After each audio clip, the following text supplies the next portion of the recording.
YouTube. This is Aaron Whitlow. How you doing? I'm not doing a review video or a unboxing video or anything like that. I wanted to speak about the Steve Stevens situation.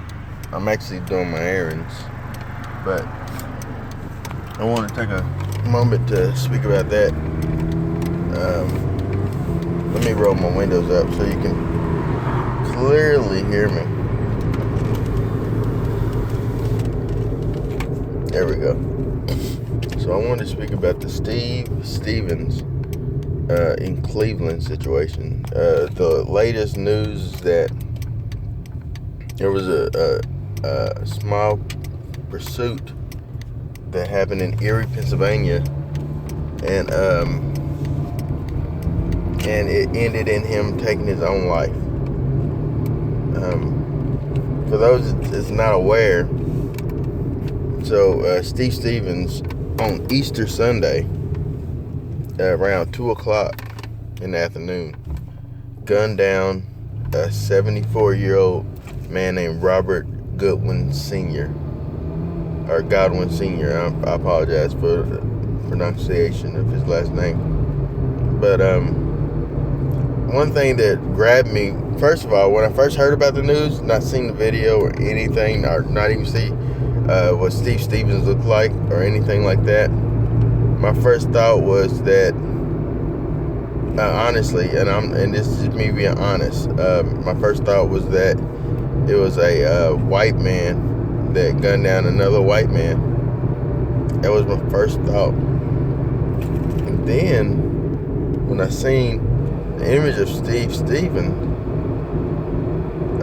then I thought, well, he gunned down a white man, an older white man, and which wouldn't have made it any better. Let me say that it would not have made it any better at all. I don't think that this was a race thing. It was not a race thing. It was not about Mr. Godwin being a black man or anything like that. It was just that's who he saw, and he senselessly gunned him down. But when I actually seen, alright, so I didn't really look at the whole video because I just refused to look at and see that man lose his life. I hated seeing what I saw of it. I hated seeing him getting interrupted. I hated seeing the look of confusion on his face, and I hate that the man gained his trust a little bit by saying hi and then asking him his age and then asking him to say Joy Lane's name. And then I hate it, and I hadn't seen, I refuse to see image of the actual incident being completed, but I hated to see that old man put his hands up with his Save-A-Lot bag to shield his face from this bully, this coward's gun. It's a gross image. The old man, what struck me though, the older man, Mr. Godwin Sr., reminded me of my own grandfather, Frank. We call him Pawpaw. Reminded me of him. My grandfather passed away. It's been several years now, but that could have very easily been my grandfather, or my father, or my uncle, or my cousin, or myself. Just someone just minding their own business, not hurting the soul. And my thoughts and prayers are with Robert Godwin Sr.'s family.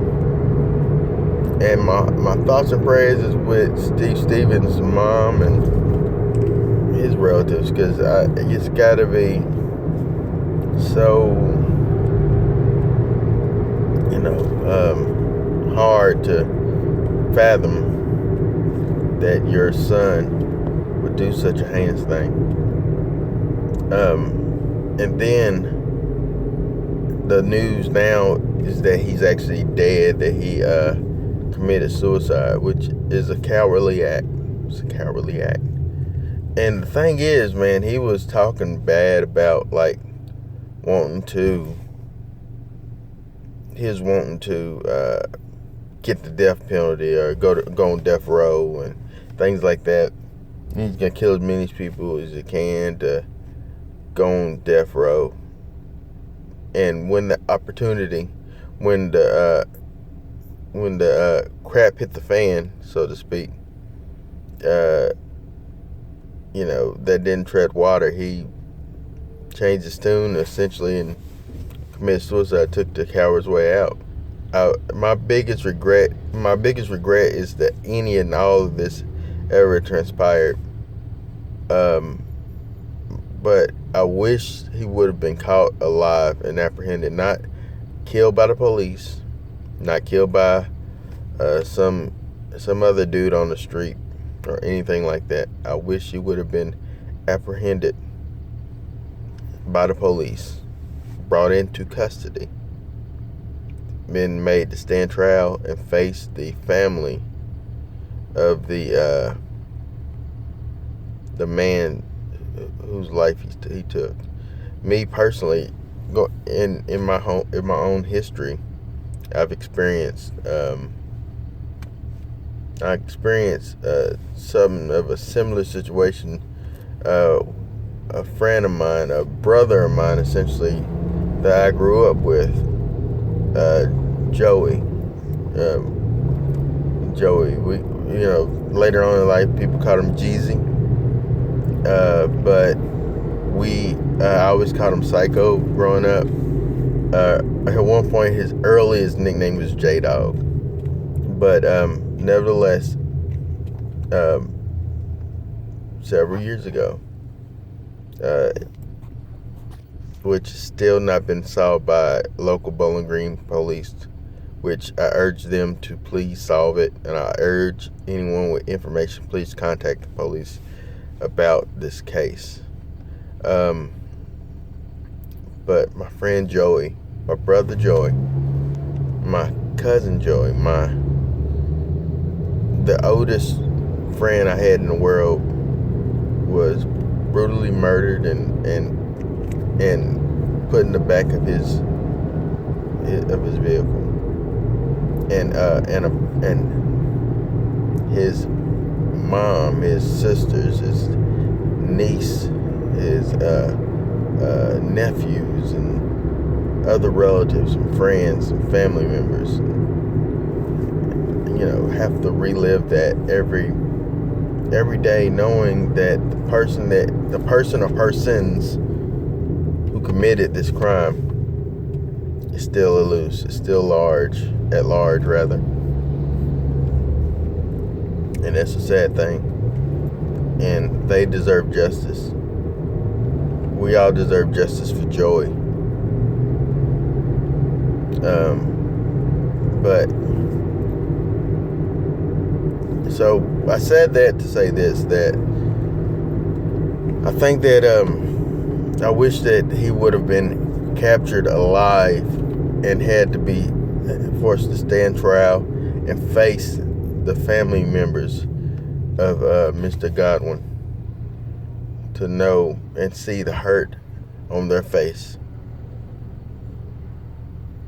and to actually have to stand trial and not get the death penalty either, maybe even life in prison, to live with the fact that you took this man's life.